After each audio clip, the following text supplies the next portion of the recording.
Okay, and we're gonna get going. Recording right now. So let me just intro and then we'll get right into it. Okay, cool. All right, man. What's up, guys? This is Brian at Random from Fandom at Random podcast. I am here for a random review, joined by Jake Maroney, author of "It All Began with a Scream" and also fellow killer flickster. How are we doing tonight, Jake? We're doing great. How are you? Hanging in there. You staying safe through all this COVID bullshit? Trying. I was at a 5-year-old's birthday party this morning, so Oh boy. if anything, that's Yeah. Well, I mean, hey, we can't stop living. You just got to be careful. That's all. yeah, just toddlers, they're germ factories. Exactly. Yep. Yeah. No. So, as everyone who's probably going to be watching this knows, Scream came out. We're here to review, or Scream 5, Scream, whatever you want to call it. We're here to I review agree. it. Yeah. And but first, I just want to start off with getting to know you a little bit, Jake. So again, you authored the book. It all started with a Scream, right? Yes, yeah, it just came out in August. Oh, okay, awesome. So it's new. Now, I am kind of broke, so I didn't get to buy it or read it yet. But from what you sent me and from what I read about it, it seems like it's got everything. Interviews from the cast. You go over all 4 films. So just describe a little bit, in depth what it is. Yeah, so it started as a celebration since December was the 25th anniversary, Hmm. and I realized that there wasn't really a book or a documentary or anything that covered the Scream franchise. Nightmare on Elm Street, Friday the 13th, Halloween have so many documentaries, so many specials, so many books about them. Right. So I found that this piece that was kind of missing, and Scream fans are really, really passionate. So Yeah. I used the pandemic to reach out to the cast and crew across all 4 of the movies. I did go down and visit Wilmington while they were filming, and really tried to give a behind the scenes look at these movies from the people who were there. Oh, all right, nice. Now, have you written anything before, or is this your first book? It's my first book. I've been writing for about 20, 24 years, Oh, wow. like entertainment journalism, reviews, and stuff. Awesome. No shit. I mean, it came at a good time. Like I said, we got a new screen film that's essentially rebooting or uh the franchise or sequel or requel or whatever they call it. You know what I mean? Prequelizing. Yeah, no. So you got to speak to the cast and everything, right? When you were interviewing them?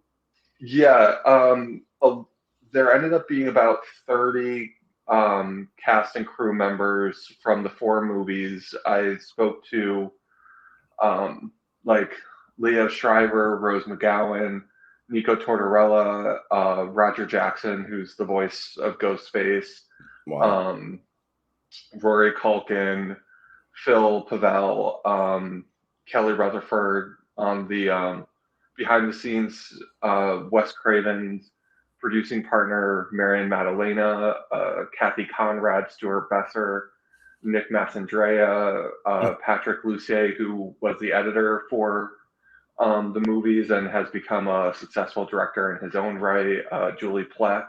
Right. Wow. Jesus, you covered everything, huh? Yeah, I tried to be as thorough as possible. I didn't speak to Nev, Courtney, and David just because Yeah. timing with filming the new movie and everything. But yeah, I tried to be as thorough as I could. Wow. Yeah, no, that's awesome. I mean, I imagine it's pretty hard to get to Nevin and Courtney and them anyway, but it sounds like you covered a good amount of the basis. Yeah, I mean, I have, I would say about like 80% of the cast from the first movie. Um, Earl Brown, Kenny the cameraman. Yeah. I spoke to him also. Other than the 3 of them and Matthew Lillard, really the main cast is intact for the first one, and then they had everyone was very generous with their time and what they shared and helping me connect with other people. And there's a dozen photos in there from people that sent them to me from their personal collections. So Wow. it was cool. Well, I mean, congrats on the book. Definitely. It sounds like not only good read, but fun to create, you know. Where's it available now? Everywhere on ebook, all that good stuff? Yeah. And, Brian, not to quote Gail Weathers, but I think I can send you a copy. Um, Oh. I'll send you an ebook. That's awesome. I Uh, appreciate it, dude. no problem. But yeah, it's published by Bear Manor Media. So it's available anywhere that that you purchase books. Local bookstores can order it. It's available on Amazon, on the Bear Manor Media website. Okay. It's been cool. I found myself on the Los Angeles Library has it, so that was kind of fun. Oh yeah. Wow. That must be pretty cool, huh? Yeah. Well, all right. Yeah, no, that's like I said when I was trying to find somebody to review this movie with, and you popped up, and not only that, but you had a book behind it. That was really cool. So glad it's going good for you. Yeah. Is Thanks. it safe to say that Scream is either your favorite or one of your favorite scary movies since you write about it? Yeah, I would say it's safe to say that it's my favorite horror movie. Cool. All right. Well, then let's start off this way, right? Let's get a franchise ranking of the first four, and then after we review it, we'll line it up with the new movie. So let's hear yours first. Okay, so because I'm super nerdy and OCD, I actually rank them two different ways. I Okay. have ranking of how much fun I think they are, which I go 1, 4, 3, 2. Okay. And then in terms of just actual quality of the movies, I tend to rank it a little bit differently. I go 1, 2, 4, 3. Okay. All right. Well, actually, yeah, because that makes sense. I mean, if anything, the Scream films have always been meant to be fun and scary. It's, Mm-hmm. a kind of a staple of the franchise. But with me, your second list kind of matches up with mine. So it would be 1, 2, 4, and 3 for me. 3, I can't get behind at all. I just I've rewatched it and watched it again, and I can't do it. But yeah, so 1, 2, 4, and 3 would be mine. Yeah, 3 is it's an interesting. It's actually funny how polarizing 3 and 4 are, Right. but 3 is like its own off on its own island, and the people who love 3 like will die on that hill. Like they love that movie. Oh yeah. Absolutely. And I feel like at first I felt like this new one was going to be like that, but the more I see from it and the more reviews I see from it, it actually feels like it's more like you're either middle of the road or you love it. It doesn't Mhm. seem like anyone really, really hates it like with 3. So that's a good thing. Yeah, I mean the good thing with the Scream series is it hasn't gone down the road of a lot of these other legacy franchises like Nightmare on Elm Street, where you had The Dream Child and Yeah. Freddy's Dead, or Jason Takes Manhattan and Jason X. Like we don't have the like bad um, Right. sequels with Yep. it. Like Screams, when you get a bad Scream movie, quote unquote bad, like it's still a good movie for the most part. Like it's still decent. Right. I mean, yeah, even 3 being my worst, I would watch that over half the entries in some of the biggest franchises we know, Nightmare on Elm Street, for Friday the 13th, all that. So, yeah, that completely makes sense. And with this new one, I'm excited to see where it's going to be going. So, Yeah, I think it's hard to gauge it based on the reactions of opening weekend. yeah. I've actually gotten a lot of people asking, "Oh, so are you going to update the book to include the 5 now?" And I do reference the 5th movie in it. But I think you really need to like when Scream 4 came out, the it was really ignored. Like it didn't do well at the box office, and it's really grown in favor over the years. Hmm. And I think that's what we're going to see with this 5th one. Is I think as the years go on, you're really going to see the opinions of it either change, grow for better or worse. But Oh yeah. I think it's right now we're getting that gut reaction of people who love it because it's a Scream movie, regardless, or the people who are very critical of it, and then like the middle of the road people who are looking at it, But Right. I think we really are gonna have to wait a couple years to get like the true reaction to it. Yeah, I think absolutely I agree. And we just saw it with Halloween Kills. I mean, I know I saw a ton of people who came right out of the gate saying, "Oh my God, best Halloween ever, loved it." And then, a month later, they come back and they're like, "Well, it was good, but honestly, the hype was there for me the first week, and now it's kind of rolled down a little bit." Exactly. And yeah, I think we're gonna see it with this one too. So, all right, well, let's get into reviewing it because I'm excited to talk about it. I know you've seen it twice, and your second viewing was today, right? Yeah, I saw it before it came out, and then um, to kind of like it like sat with me, and I wanted to see it again just to really make sure that I wasn't being too critical about things that were because I've written a book and I've especially for the last year I've lived Scream so much Yeah. that there's things to me that might really send me off might trigger me that are little things. So I Right. wanted to like get a second viewing under my belt. I hear you. I mean, if we weren't going through this whole like surge thing with the pandemic, I would have seen it twice already. The first time was nerve-wracking enough, so I'm trying to wait for it to come out on streaming. But that's why I saw it last night because I wanted to have it fresh, have it ready to go in my mind so we could talk about it. I have to say I'm super lucky. The pre-screening that I saw, they limited it to 50%, and it may have had a total of 30 people in it. And then I went to the matinee today, and it had 20 people. So Oh like, wow, yeah, that I'm is lucky. I'm pretty sure that I did not get COVID Yeah, uh, seeing Scream. that's all. I actually bought a seat next. Like, I'm not usually afraid of the whole COVID thing, but I actually bought the seat next to me and sat on the end so nobody could sit next to me. So it worked out, but we had a full theater, completely Yeah. packed. But all right, so let's see. Scream/Scream 5 just released this past Thursday for me, and it's directed by Matt Bettinelli and Tyler Gillett. Stars obviously Courtney Cox, David Arquette, Nev Campbell, and breakouts Jenny Ortega and Melissa Barrera. We're gonna get into the characters a little bit more as we review it, but what I like to do on reviews, so my podcast is called Fandom at Random, so we're really very random about how we go on things, and we're gonna start from the beginning, maybe just brush over the plot, and then we can throw our 2 cents in based on where we're at, you know. So good. So that leads into the opening scene. I don't know about you, but it was very clear how parallel they were going to the Drew Barrymore scene in the first movie. And I enjoyed it, actually. I think it was pretty good. I think it was similar enough to be fun, but also different enough to where it didn't bog the beginning down.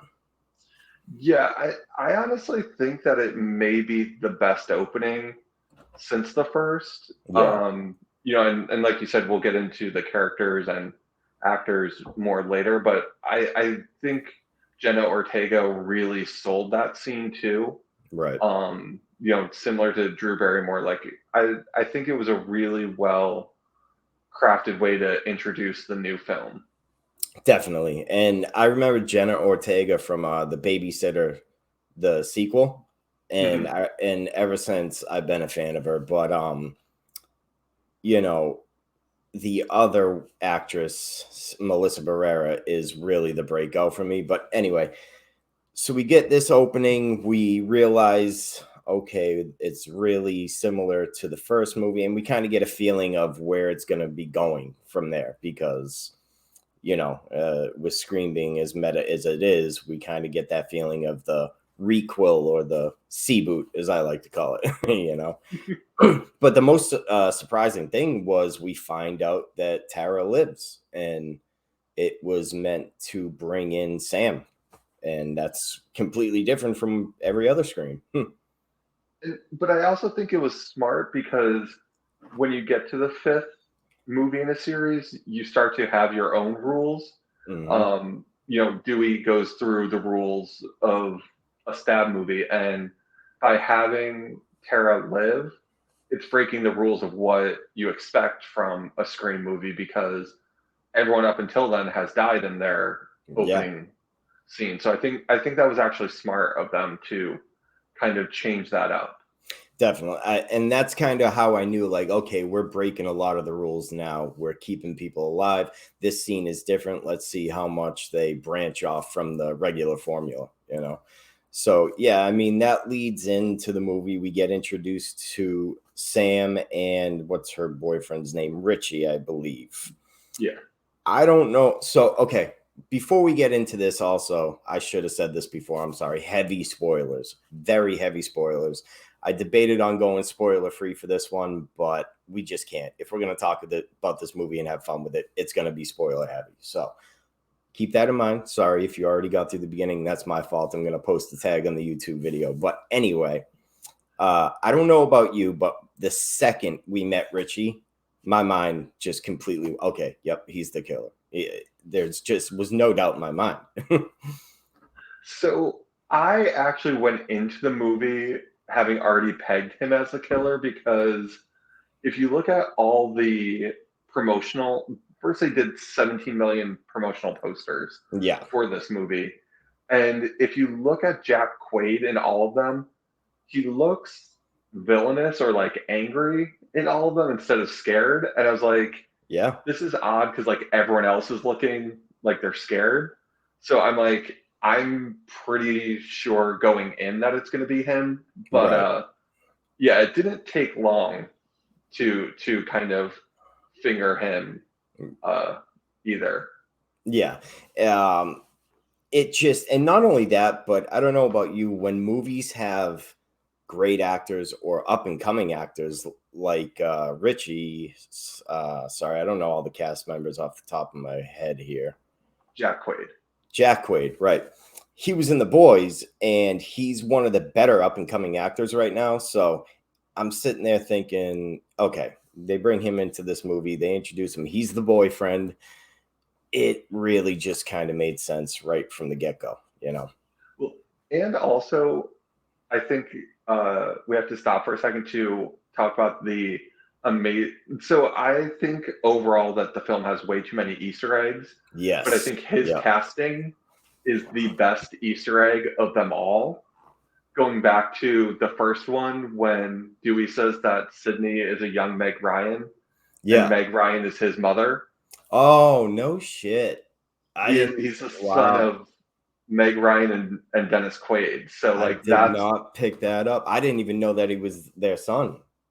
yeah. So it's like the most meta, minuscule little Easter egg fun fact, and I love that. And then once he turns out to be the killer, it even better. Yeah. Yeah. I agree with you. Actually, that's one of my major complaints about the movie is that they have a giant list of Easter eggs and throwbacks. And it just seemed like everybody in the cast was related or somehow friends with previous cast members to the point where it got a little ridiculous, you know? Yeah, you know, I feel a little bad saying this because it's gonna sound harsh, but I almost feel like at times it felt like a fan film. And I Yeah. mean, I know that the Radio Silence guys have said how big of fans they are of Wes Craven and the Scream movies, but it's like the all of the Easter eggs that they put in and the fan service, like it felt like they just found some of the biggest fans that could make a movie. Like did we need to have the throwback to Sheriff Judy's lemon squares, and Right. things like Yeah. that? Like some of It that. and that I think it was its biggest strength and its biggest downfall because like you said, it felt like huge fans that made the movie they wanted to make, uh, which I think elevated the movie at times, but at the same time, when it comes to the too many Easter eggs or all the relationships and the connections, it was also a downfall, you know. Yeah, I mean, obviously since you've already gave the spoiler alert, but like that's why I'm kind of torn about the Skeet Ulrich role in Hmm. the film because I mean, yeah, it's really cool to see him, but like also do we need to see him four different times Nope. in the movie? And they don't really go down that path of why is she taking antipsychotics and like there's not enough development to really I feel like warrant it. It was cool to see him Right. and everything, but like Except for that CGI. I mean, that anti-aging software hasn't really gotten there yet, has it? No, you're right.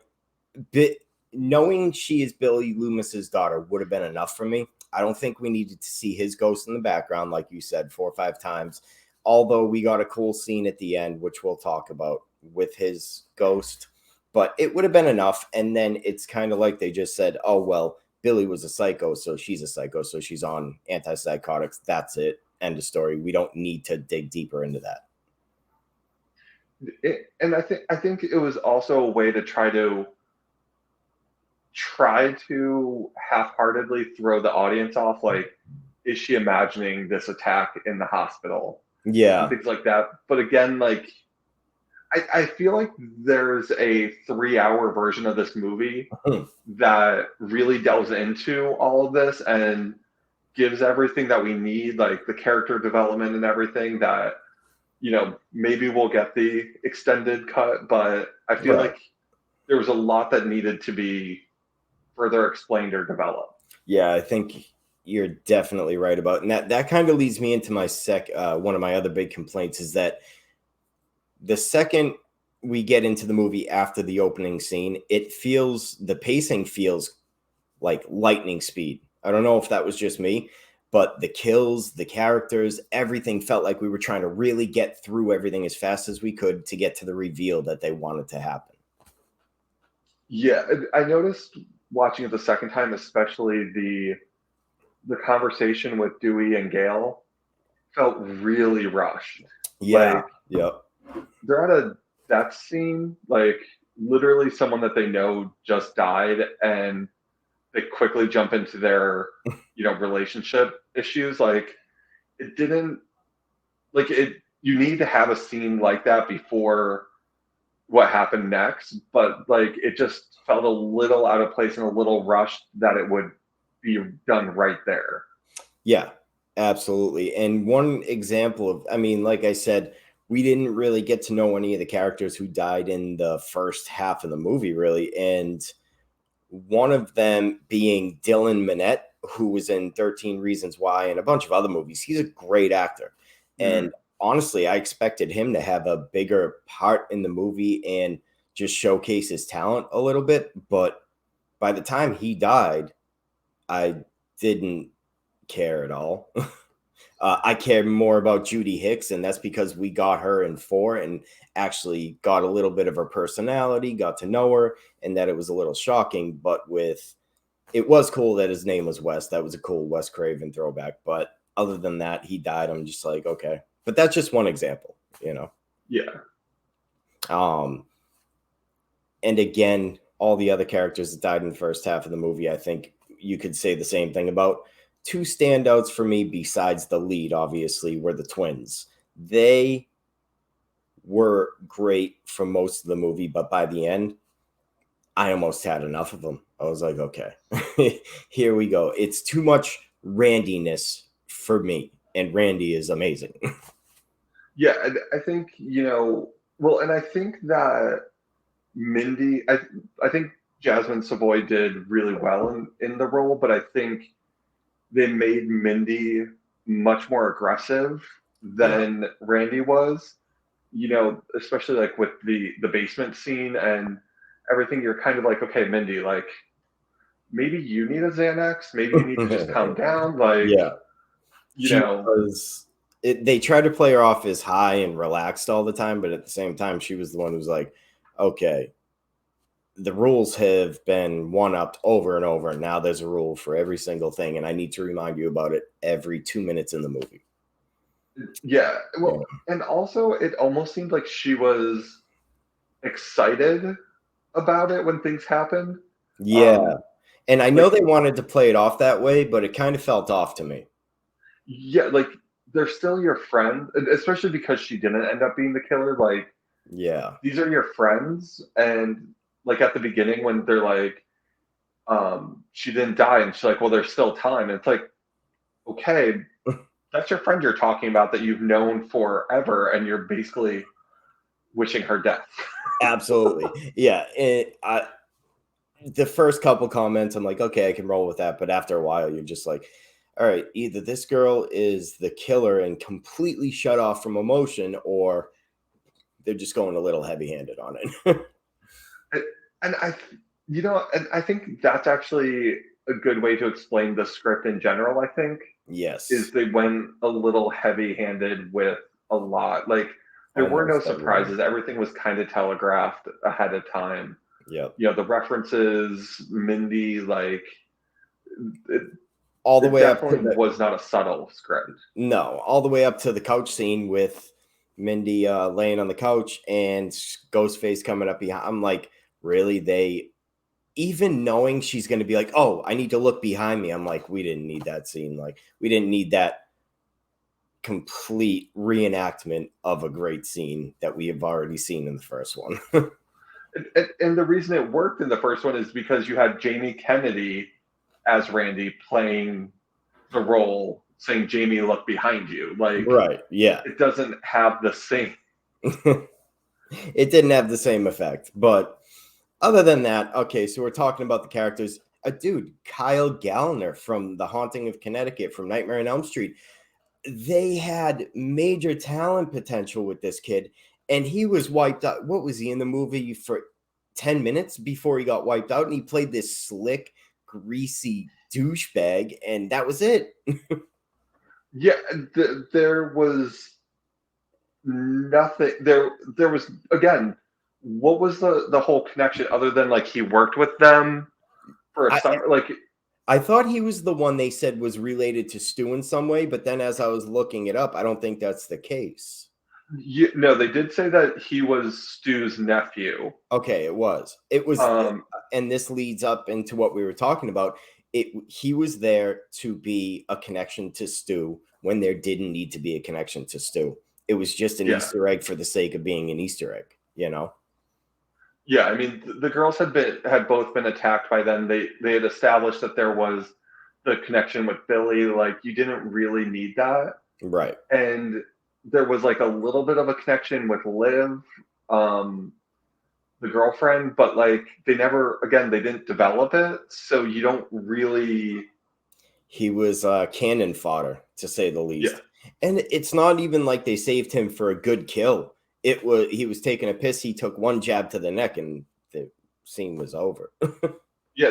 I mean, they don't even fully show, and actually, they cut the scene because in the commercials they show like the ghost face shadow on the wall, Yeah, which isn't in I the was movie. waiting for that, right? And that would have been at least cool to see. But you're right; they cut at least half of that kill scene. So either way, I guess my point is a lot of these characters were wasted. They had major talent in this new cast, but I think we can both agree that Dewey was amazing in the film, and Courtney Cox and Nev Campbell were amazing as well.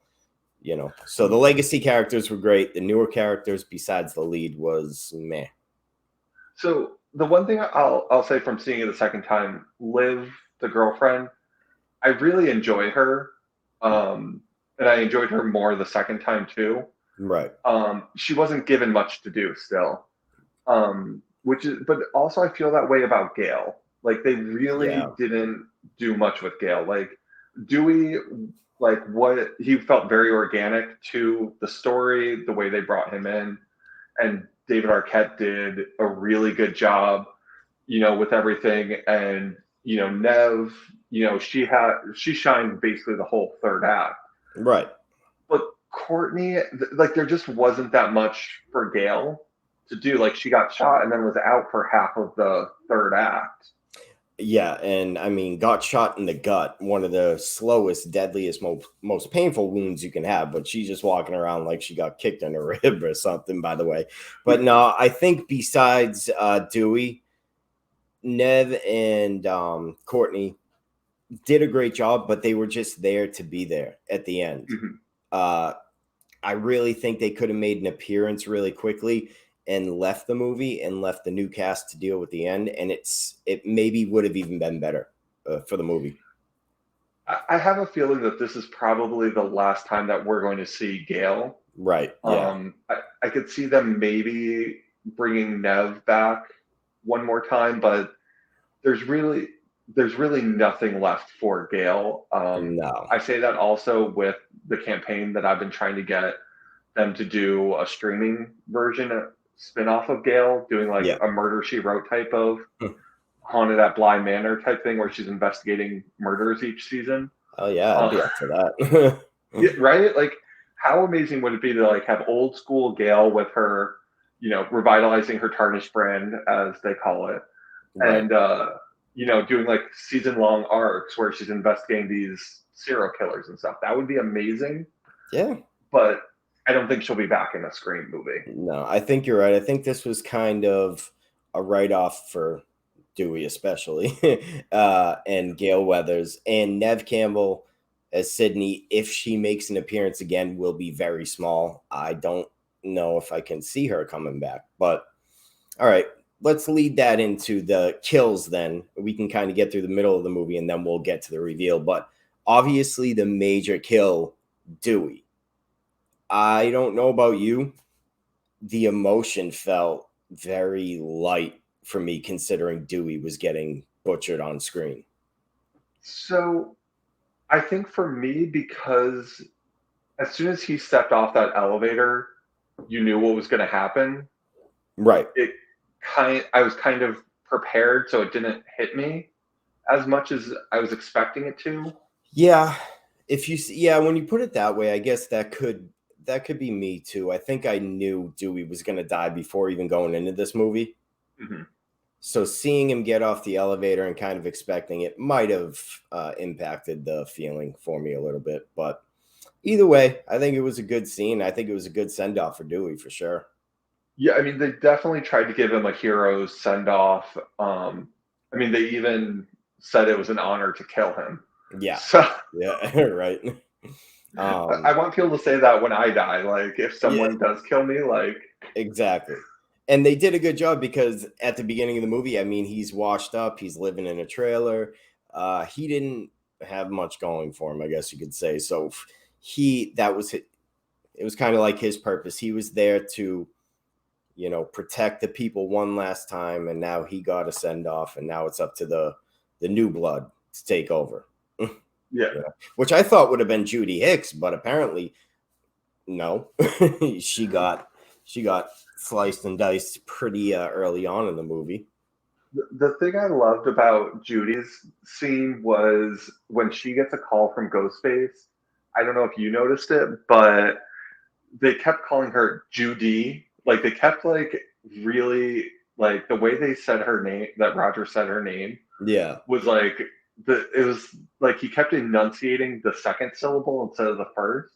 right. And I'm like, does like everyone in Woodsboro hate Sheriff Judy? Like, what's going on here? I think it could be written up as that because she is one of those pleasantly unpleasant people where she's so pleasant that it just gets annoying fast.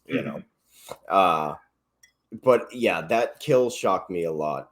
And like I said, I thought she was going to take over the cop role for Dewey, but I guess not. But Yeah. overall, I think the kills in this one were repetitive and weren't very um fresh, I guess you could say. After four films, I thought they'd get a little more creative with the kills, but it was more just like stab, stab, stab, stab, stab. We're done. The one thing that I was surprised about, because if you look online and everything, everyone's talking about how brutal this movie is, which I Yeah. don't necessarily agree that it's any more brutal than the fourth movie. Nope. The fourth one, Ghostface was actually pretty brutal. But I think what it is they're a little more vicious, whereas previous Ghostface would go in for like one or two stabs, and like Yeah. this time they'll go for like 17 just to make sure that the person isn't getting up again. So it kind of reminds me, and I know I'm going to be posting this on Killer Flicks. I know I'm going to get the hate for this, but Halloween, Rob Zombie movies, right? I love them, but I know they're very divisive. But one thing you can say is Michael Myers was a lot more brutal and vicious in the way he killed people. And that's what Ghostface in this movie reminded me of. Just rather than being, toying with people and playing the cat and mouse game, it was just try to kill as fast and as vicious as possible. Yeah, I think definitely like there was the cat and mouse game with the calls, Yeah. but I think when push came to shove, it was, you know, like he wasn't gonna there were no chase scenes in this No, movie. It was that bothered me too. Yeah. yeah, like it's Ghostface is standing behind you and he's going to stab you. Like Yeah, right. yeah. And I know it sounds like we're tearing this movie apart. I just want to kind of also throw out there, it is a fun movie, and I don't hate it as much as we're probably making it out to be, but we're pointing out flaws here. And Ghostface himself, I don't know, I don't see this brought up a lot. In the first one, the thing that scared me so much when I saw the first movie, Ghostface moved like a ghost when he was stalking his prey. Like in the Drew Barrymore scene, he jumps across a door frame and like, you know what I'm Like saying? hunched over. Yeah. Right. And this one, I guess I knew it was a girl half the time because of the way she moved, her stance, her build, her physique. So I knew Richie and one of the girls was a killer just because of how Ghostface behaved. And I don't know if that was on purpose or by mistake, honestly. you know? Yeah, I would say it was probably more by mistake since it is always unless they got a female stunt person because Yeah. it was um yeah, and actually that's one of the other ways that I knew pretty quickly that Richie was is he went in saying he had no knowledge of stab and then was like obsessed about it Yeah. and kept pointing the finger at everyone else, and I'm like, why would you be so adamant about accusing everyone else if if if you weren't the one? Right. That's the other thing. There were a lot of red herrings to the point where it was just too much. And Richie was one of those red herrings where it was like, you guys are trying to throw him off too much that it's pretty obvious that it's going to be him. Well, and I think even Amber to a point, like when they have the group meeting and she's like, oh, I Googled him and he's Stu's nephew. Like, I mean, yeah, we all Google people, but to Yeah. like be there the next day, be like, oh yeah, I did this already. I'm good. Like, Yeah. right. So, yeah, it just, the red herrings and the make you look somewhere else so you're not looking at this throughout the entire movie just got repetitive and redundant. The you're a killer, oh no, you're the killer, you could be the killer, you could be the killer, that got redundant, and the kills were kind of redundant too. So the, the I one thing guess I you would could. say is if they really wanted to throw everyone and like make everyone go crazy, would have been to have Tara be the killer, one of the killers, have her go Yes, through that brutal attack and all this to throw everyone off. that's what I was hoping for. And then like basically like a Jill Roberts type thing to like the 10th degree yeah, of Scream 4, where she's this mastermind and Amber or Richie was the henchman, you yeah, know. right. So No, but you're absolutely right, and I was hoping for that by the end of the movie. Unfortunately, that's not what we got. So I guess we can kind of segue into the reveal in the third act. For me, this is where the fun and charm of this movie started wearing off. okay. Um, First of all, I knew they were there's been interviews and stuff about them being in the old house anyway, so I knew they tried to play it off like it was a surprise, but they kind of advertised it as being in the old house. And when that happened, I was like, oh, okay, they're making a big thing of it. I thought we were supposed to know that already. Yeah. I noticed that they did that a lot with everything. Like when you first saw Sydney, they focused when she was running, even though it's in the commercials and everything, like they started by panning on her shoes as she's running. Yeah. And when Gail came up to Sam, the first time, like you didn't see Gail's face at first. So they did that a lot with things.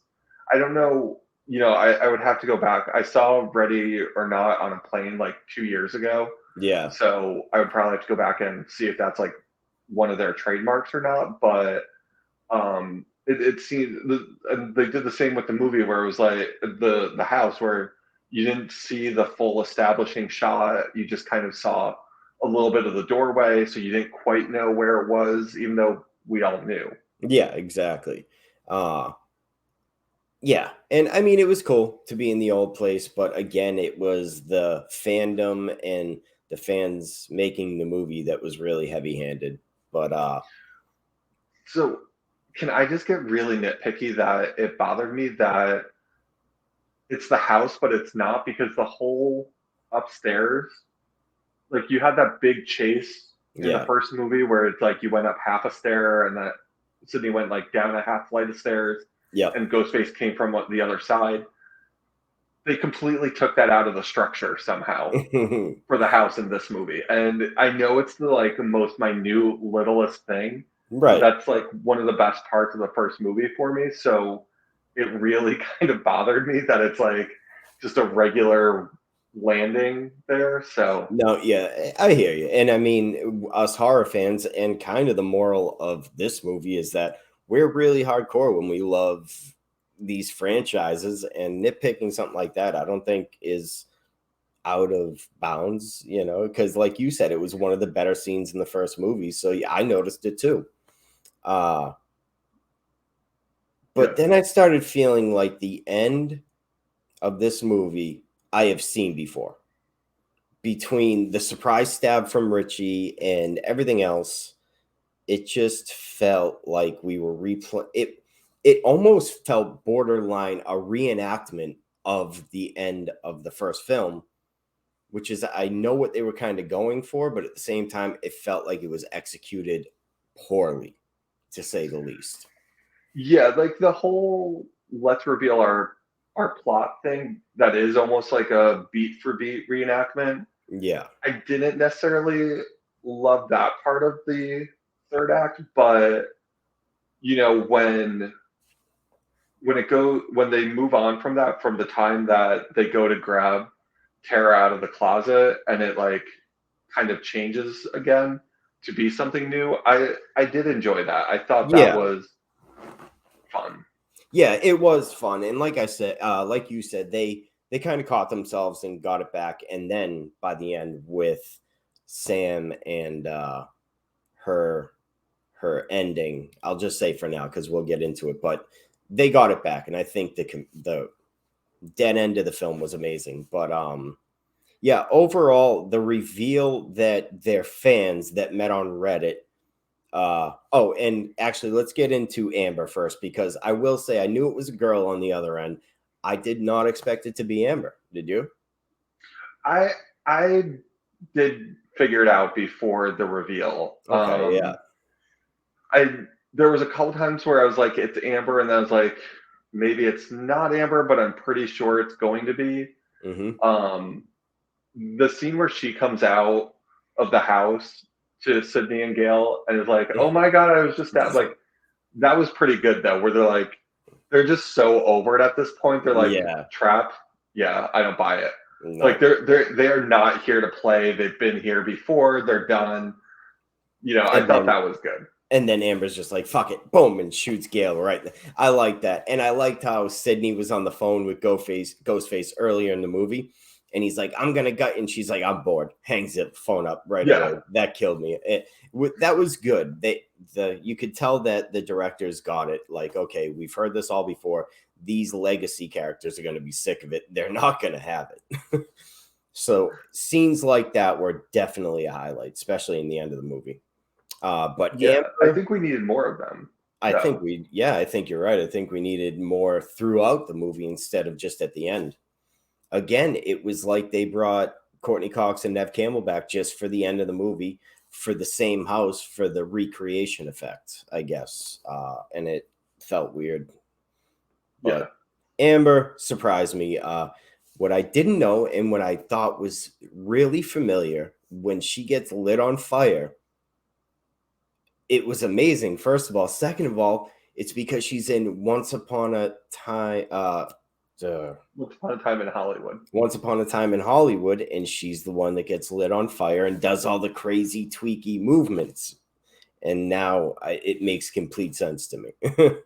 But how would you like to be? I think her name is Mikey Madison. How would you like to be typecast as the crazy girl who always gets set on fire? And that's the thing. And it seems like a recurring theme in this movie. Was it on purpose or was it by accident? Because it was almost frame for frame the same as Once Upon a Time in Hollywood, where she's running while on fire, you know? Well, and I mean, and I do love that whole thing about, it's time to pass the torch and then she gets set on fire. But at the same time, like, it's not like the stove was on before that happened. Like, she Yeah. fell and turned it on. So it was like, I like it, but it's also a little like, okay, she literally fell in a certain way that just happened. Like, I mean, we've all cooked before. They're not super easy to just flip on. Right. Yeah. And especially lit. It's one thing to kick the gas on, but another to actually have the burner burn. Yeah. But anyway, the reveal that it's two people who meet on Reddit and that they're just huge fans trying to recreate the movie. I think it was a good idea because as anyone who does podcasts or is into fandom or anything these days, fans are fucking hardcore right now. So it makes sense. And I get what they were trying to say.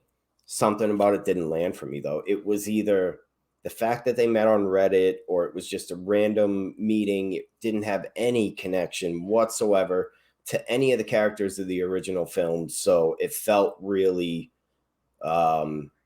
weightless, I guess. Yeah, like it was. Well, first, just a quick story about the fandom of Scream. Yeah. You can see the cover of the book behind me, and Mm-hmm. um, it's a copyright-free version. Is the designer sent it to us and said that, Oh, okay. but it's not the exact Ghostface design because obviously that's copyrighted. And I've had multiple messages from hardcore Ghostface collectors that like Oh God. read me the riot act and are like, I will never read your book because you have a rip-off version of the mask. And I was like, Oh man. I'm sorry, like this is why we had to do it. It's a small publisher, like, Yeah, you and know, it's terrible how brutal they can actually get. I mean, look at Gamergate or anything else that's happened in the past 5, 10 years when it comes yeah. to anything with the things people love. Like I said, if it was executed properly, it absolutely could have played off so good for this movie. Yeah, I think the problem is it basically comes off like we didn't like Stab 8, so we want to just make them like we're gonna create a sequel that we like. Like Yeah. I think that's kind of where like it wasn't like Mickey and Mrs. Loomis where they met on a message board and she was coming for vengeance and he was coming so that he could go to court and blame the movies. Yeah. It didn't have that type of weight, even though it had again, visions of that. And I think, yeah, like when you're looking at it, you're like, okay, I get it, but like, do we? Yeah, do we get it? So the thing is, it's like, okay, horror movies make psychos. That's kind of there was a little bit of a message in the first one about that, and that's where Billy says, horror movies don't make psychos. Horror movies make psychos more interesting. That's not More verbatim. creative. Yeah, more creative. Sorry. But there wasn't, and the reason it worked in the first one is because Billy, his mom, Sydney, they were all connected in this really messed up way. In this one, the whole, oh, we're psychotic horror fans didn't work because it was no connection driving them. They were just mad that a movie got made. It seemed really light. Well, and also, I think part of the reveal also opened up a huge plot hole because they say how they met, and then Sam is like, well, how did you know that Billy was my dad? And Mm-hmm. Amber's like, well, it's a small town and your mom's a drunk, so everyone knows. And it's like, if everyone knows, then how does her sister not know? Exactly. So that it's this big mystery. Like, I'm glad you actually brought that up because that was one point I had noted that I forgot to bring up. Like you said, her sister didn't know. They played it off like this huge secret that nobody could ever possibly know, but two random people on Reddit just found out. So that's the motivation. like no one else in the town is acknowledging this or anything. Everyone is shocked when they have the group meeting, but like then Amber's like, oh yeah, it's like the Richard Gere gerbil story. Like Yeah. everyone knows about that and Maureen Prescott and now your mom. I guess, now that Ghostface is back, just everyone was keeping it a secret that they knew that previous Ghostface was your real father. So, yeah. Which also, I really hope that it's the cheerleader from the first movie. Like, that has to be their mom. Right. Like, I know she's not Hispanic, so it doesn't quite work, but like... They could make it. You're right. They could make it work, though. That would be cool. I need that to be a thing. At this point, they're tying everything back so heavily to the previous films that is not out of the bounds of possibility at all. Now, I kind of want to get into the ending of this movie and my personal favorite scene where Sam kills Richie. I don't know about what your favorite scene was, and I'll ask you in a second, but to see the leading girl who, all right, we can talk about it now. I think Sam Carpenter, played by Melissa Barrera, is the best they could have done as far as replacing Sydney. She is a badass. Her acting was impeccable. And not only that, but she has a little psycho in her. So when she kills the killer, she actually kills them in the way Ghostface would have killed them, So I was thinking about this, and I think she's the perfect final girl for this movie. Yeah. But I think going forward, to maintain the series, that they should focus on Tara more than Sam, if they're going to pick one of them. I feel like she's a stronger character overall. I do. So I see what you're saying, and I can't completely disagree because, again, Jenny Ortega is amazing in that role, and she's a great actor, period. I personally have always liked the damaged leads. So for Sam to be a little off the rails and willing to get pretty brutal when she goes after these killers, I liked it, but I can see where you're coming from as well. I can see Tara taking over the lead. And I mean, we didn't really get to see Tara go off the rails really because, like they said, she basically became a pincushion to them. Yeah. Every other scene she was getting stabbed. Right. So I think it would be interesting to see how she would. But I think also with the opening scene and then the scenes with her and Sam, they really developed Tara a little bit more than they did with Sam. You got the quick, footnote version of Sam, of she thinks she ruined her family, so then she went off the rails with the drugs, and now she's on the antipsychotics, so you got like a really quick, but you didn't really get to know too much about her. That's true. Yeah, we didn't dig too much into her personality / her past and the person she was. Yeah. So I think that's also why I lean more to Tara's. Like, we got to hear that she obviously has a damaged relationship with her mother based on how she was yearning to get that information from Ghostface on the phone in the beginning, and how much she was really hurt by her sister. So there were these pieces of her that were broken Right. up until the movie. So I think that's why she resonated a little more. There, I felt she was a little bit more sympathetic too. It's side note, completely random, but since you just mentioned it, I do love at the beginning how they went after like the horror snobs with the witch Hereditary, listing off the elevated horror movies. I mean, don't get me wrong, I love Hereditary and the Babadook, and she kept saying the Babadook. I was like, what the hell? But it was really cool that they were kind of throwing a little bit of shade at them. But I Yeah. digress. That's besides the point. Anyway, Tara, yeah, I think you're right, and I think if we see it, if and when we see a second movie from these guys, she'll probably lean more towards the lead role than. And you know what? It actually would be another rule broken if they could kind of split the lead between the two sisters. Hmm. I wouldn't be against that either, because you kind of have two sides of the same coin fighting through these movies, you know? Yeah. I mean, it would basically be a new Sydney Gale Right. type of thing. So Except yeah, they're sisters and they're a little more damaged. yeah, So, but yeah, you're right. It would be a cool dynamic. Uh, but either way, I'm sure, most people have their favorite, Tara or Sam.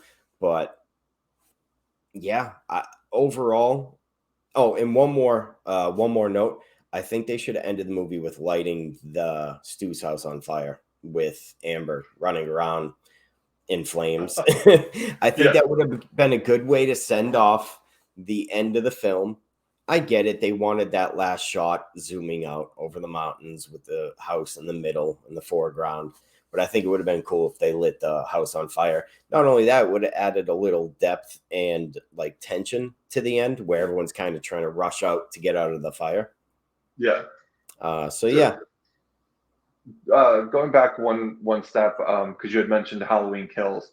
Can we also just talk who has the worst medical system, Woodsboro or Haddonfield, Oh my God.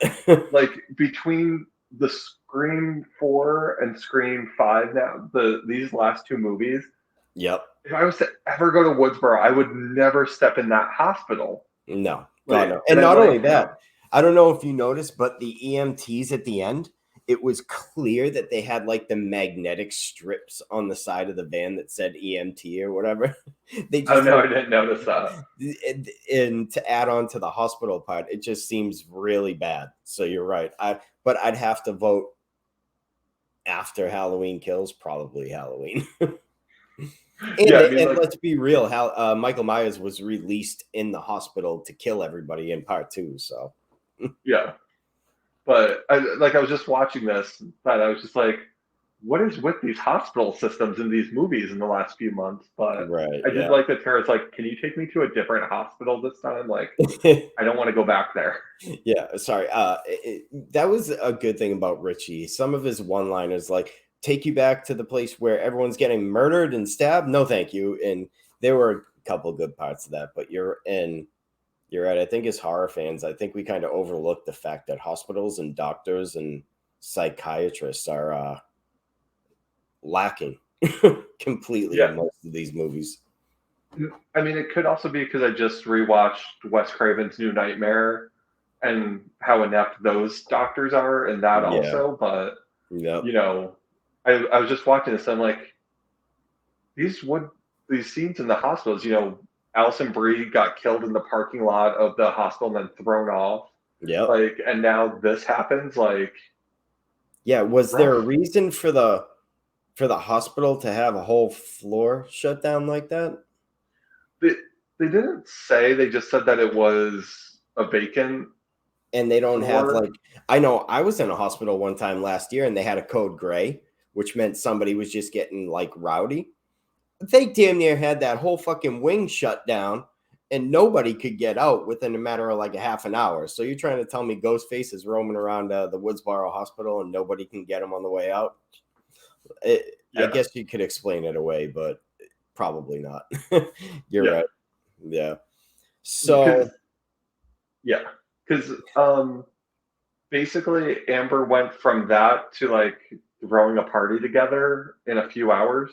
yeah, and So I mean, for anyone who knows what bulletproof vests are, they might protect you from getting killed, but you're gonna get seriously fucking hurt getting shot 6 feet away with a bulletproof vest on.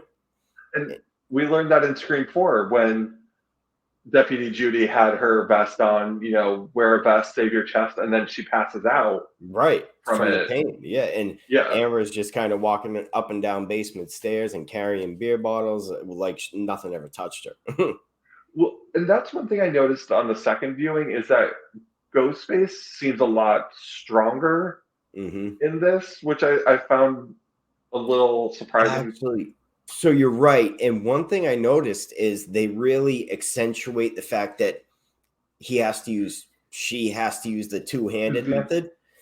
And hindsight is 2020, but now that kind of bothers me because that adds to the whole, oh, it's definitely a weaker person slash smaller built. I don't even know what you want to say, but like you said, between Dewey and a lot of the other kills, it just seemed like she was overpowering everybody. Yeah. And So I mean, I did notice two-handed that. method isn't going to do that. Yeah.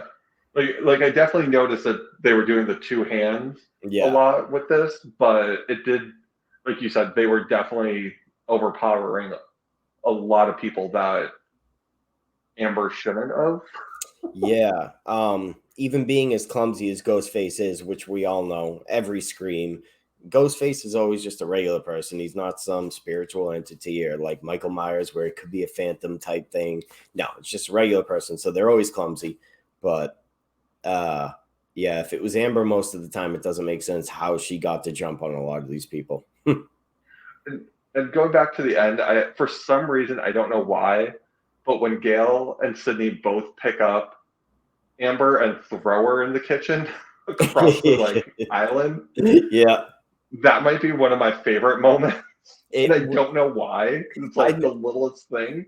I know what you're saying. It was just the way it played out and the way they filmed it. It was fucking amazing. I couldn't stop laughing. People next to me were like, "What's wrong with you?" And I'm sitting there like, "You." That was just I don't know. I couldn't explain Yeah, it either, but I loved it. And yeah, then Amber coming out with a half burnt face and everything, and getting shot in the head. That was awesome. So even though the third act is where I fell off of this movie, there were still highlights, which, if I had to sum up this movie, it's that there were a lot of fun moments and a lot of down moments, and it kept going up and mhm. down throughout the whole thing until the third act. So, in my opinion, not the best Scream by far, but I don't think it's the worst one either. No, I think, and I don't know how much COVID played into it, but I feel like one, the script needed just a little bit more, like another draft or two, Mm-hmm. to tighten up a little bit and develop the characters a little bit more. Um, and then like I said, I feel like there's a 3 hour version that Yeah. explains what Vince has to do with anything other than just adding to the body count and fixing some of these little things. But yeah, I think overall, it like we said in the beginning, like there's not a bad Scream movie. No. It's still a good movie, and it's still fun. There's just there's and the other thing is when I saw it the first time, I also had to take a step back, and I'd like to hear your thoughts on this. But this is the first movie that Wes Craven and his entire crew didn't do. Right. So there was always going to be growing pains with it, so that it wouldn't feel exactly like a Wes Craven Scream movie. Yeah. So, and I wonder how much of what we feel has to go with that a little bit. So I think you're right. You make a good point. And I think what happened, in my personal opinion, they were trying to overcompensate to make what they think Wes Craven would be proud of. And also because they're fans, they think, oh, I know I would love to see this in a movie. They just didn't know when to hold back Mhm. in their attempt to make Wes proud and their attempt to make a fan favorite movie. And I think that ultimately hurt it in the end. And I want to add also, like, now that this is all out of their system, I'm interested to see where the next one will, because I Yeah, don't think we'll have a lot of those problems. Like, I think it'll be they're out of their system and they're going to be off to the races next time. right. And actually, that's where I was going to get to next was what you're expecting if we get a new trilogy, which I'm expecting we will. I think it did good enough to where we'll get another trilogy out of it. Um, but you covered it. I think because they got this first movie out of their system, they can kind of settle into what they're trying to go for in the next movie. And I think there's a lot of potential to be had for that. For some reason, I keep going back to, though, they're going to go to college, right? Like, it's going to be another, like, Scream Yeah. 2, like, send them to college. Yeah, I really hope not. It's one thing to get the first movie and recreate the original in a way, but to bring them to college, I think is going a little bit too far in the let's copy the old movies thing. Yeah. Yeah. It would be cool if they moved on to like high school graduation, you know. We Yeah. haven't covered a lot of that in Scream. That'd be pretty cool. Have the graduation setting and still be in high school. But yeah, I'm excited to see where it goes for sure. I think this movie did enough to where I'm happy it happened. I'm happy it was made, and I'm happy if we get another movie out of it. But I think it could have been a lot better. Yeah. I think, you know, not that I ever thought it was going to be, but it wasn't a train wreck. Right. You know, I fall into that group that doesn't like most of what Rob Zombie does. So it's like, Mm-hmm. for me, it wasn't like a Rob Zombie Scream movie because, Yep. No, I completely hear you because even though I love them, I understand absolutely why other people hate them. So I can understand what you're saying. yeah, and I mean, and that's not to say that his movies don't have anything good. Yeah, there are parts. I just, but you know, so this wasn't a train wreck. I think, you know, they did a good job. There were, I almost kind of liken a little bit to like when a puppy is like excited to see its owner and it pees a little bit. Like, I Yeah. feel like they were probably really excited to be able to do this. Yeah. And this is a horrible That's a good metaphor, one. but No, it was good. You're right. They just kind of got a little too excited. Yeah. yeah, I think that's what it was. There were, you know, good things about it. You know, I think, you know, my biggest thing, you know, I think for the most part, you know, all the actors did well, you know, with what they Yeah. were given. I think there was just some scripting issues that would have, you know, if they, I think they just needed a little bit more time. And like I said, I don't know if COVID was a factor in that or I'm sure it whatnot, was. but Yeah. And like you said, I think it could have used a little bit of fine tuning, but we know, I mean, at least for me, Ready or Not was a great movie, a great horror movie, a great home invasion movie. So we know they have the chops, and we saw the chops in this movie. And like you said, I have to admit, as a Scream fan, if I had the talent to make a good movie, I would probably include all the things they included and just not realize like shit. I think we gone a little bit overboard. So it's understandable, and I think it has flaws, but I think they can come back and make a great second movie for sure. But like you said, it's so middle of the road. For yeah, I mean, it wasn't a train wreck, it wasn't groundbreaking, but it was a decent Scream movie. so I do have so the one thing, you know, from Scream 4, everyone is like, did Kirby live? Did Kirby die? You Yes, know, I forgot to and mention I that have part. to say, after getting that answer in this movie, I feel a little disappointed, like almost like they retconned it. Like, Yeah, yeah, you know, it was kind of like, you know, I didn't want her to die until I found out she's alive, and now I'm like, no, she should be dead. Like, I think we have the twins. They both survived in the end. We can't have the twins and Kirby. I don't think there's room for both of them. And you're right. I think if Kirby was supposed to live, she would have been in this movie. I think you're right. They retconned it, threw a little Easter egg on the background TV or whatever it was on, and left it open for the potential in the future. Maybe even the potential for Kirby to be a killer. well, and I do have to say, I was surprised how many people survived this movie. Yeah, You it's had the true. twins, the sisters, Gail and Sydney. Like, I that's a was hoping, lot for. I was hoping Gail or Sydney, one of them would bite it, and I thought Sydney was for a second, but they didn't go through with it. You're right. I think they could have had a little bit of a higher body count. I think that they could have definitely had a higher body count. I think that fans would have flipped out if Sydney or Gail got it. Yes, but I think that's kind of what we So need as well. no, well, and it's like in Nightmare on Elm Street 3 when Nancy gets it. Yeah, Like, she seemed like she was untouchable. She seemed like she made it through the movie, and then at the last second. And yep. I think maybe they could have gotten away with something like that to one of these. I knew though, as soon as they said that Sydney had kids with Patrick Dempsey from Scream 3, Which is, they weren't yeah, killing her off if she had kids. Like, yeah, she has the happy ending, which is a good point. If anyone didn't catch that, she is with Mark the cop from Scream 3.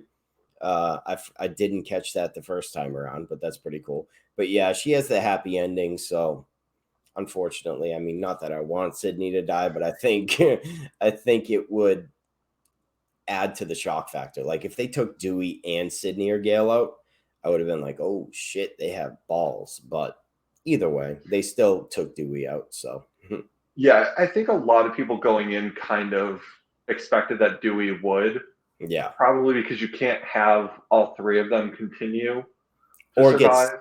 or get stabbed 9 times and then a 10th and 11th and still live. Yeah. At some point, people are going to be like, come on, dude, there's nowhere else to get cut, you know? So to sum it up, we're getting a little long here, but to sum it up, for me personally, it falls middle of the road, and I think it went up and down in good and bad moments. And I think the pacing was just a little too rushed. Like you said, that could have been due to COVID. Maybe the script could have used a little bit of fine tuning and it would have kind of smoothed itself out. But overall, I'm going to give my rating here now. I'm going to give it a 7 out of 10. I think it's a good Scream movie and I think it's a good horror movie. But overall, it falls just behind, just out of the top 3 for me. I think that's a good. I think I agree with that. Like, it definitely, it seems like we're pretty much on the same page in a lot of ways. I think Yeah. there were good parts, things I really liked, things that I was just like, Yep. you know, so I think I would agree that it's, middle of the road, middle of the series for me also. All right, cool. Yeah. So we gave our ratings at the beginning. I mean, our franchise rankings. So mine technically would be 1, 2, 4, then 5, then 3. Now, that kind of says, oh, I think 5 is just as bad as 3 almost. No, there is a big gap between 3 and 5 for me. It's just that's where it happens to fall. I liked 4 a little bit. And maybe after a second viewing, maybe after a few viewings, I will enjoy 5 a little more because that's what happened with 4 for me. But so where is it for you now? Yeah, I think, in terms of fun, using that scale, I would probably go 1, 4, 5, 3, 2. Okay. And my problem with 2 is just it takes so long to get going. Yeah. It's one of the better made, which is why I have the 2 different scales. Okay. Actually, let me let me revise that. For fun, Mm, I would probably go 1, 4, 3, 5, okay. 2. Just because, like, 3 is just insane. Yeah. You I know, can see and where you're going with that. Yeah, definitely. like if you just get stoned and put 3 on, it's a good time. You're right. I mean, I can't deny that. You're right. Even and it's almost kind of like five, where I don't mind the first half of three. I actually enjoy it. It's where the third act comes in, where it kind of falls apart. But you're right. It is a fun movie for sure. Yeah, like it's not scary and it has tonal issues. And I talk all about the in the book all the issues that 3 had, but I find it, like I said, 2, it's just it takes so long to get going. And I think with this last movie, which was good, they repositioned Ghostface to move away from the jokes and the camp Yeah. of 3, and to a lesser extent 4, and to try to make Ghostface scary again, which was Right. smart. But I felt like 5 just isn't as fun Yeah. as the previous ones. It. Yeah. I think you're right. Even though there were good and bad parts, I think the fun aspect of Scream was lacking in this one. That's a fair Yeah, assessment. Definitely. and that's the thing with Scream. It's always, yeah, it's, they try to scare you, but it's also always been a Hmm. fun series Yeah, to me. definitely. And yeah, you're right. It was lacking. Well, you were just talking about your book, so let's wrap this up. It all began with Scream. This is your book. It's available now, ebook, Barnes and Nobles, all those good places. And yeah, I'm interested to read it. I can't wait. I will end up reading it because I'm kind of curious. Like you said, there's not really a lot of stuff out there that kind of talks about the franchise as a whole. So, yeah. Do you have social media or anything you want to kind of plug right now? Yeah, they can follow me at the book's Instagram. That's at it began with a Scream book, Okay. and that's probably the best way to connect with me. All right, I'm gonna make a note of it. I'm gonna leave the link in the description anyway. But yeah, so overall, what you guys think? Leave it in the comments. Tell me what you thought of the new Scream movie, and if you liked it. If you didn't like it, obviously you know what we thought. I am Brian at Random, and this is Jake Maroney, and we'll see you next time.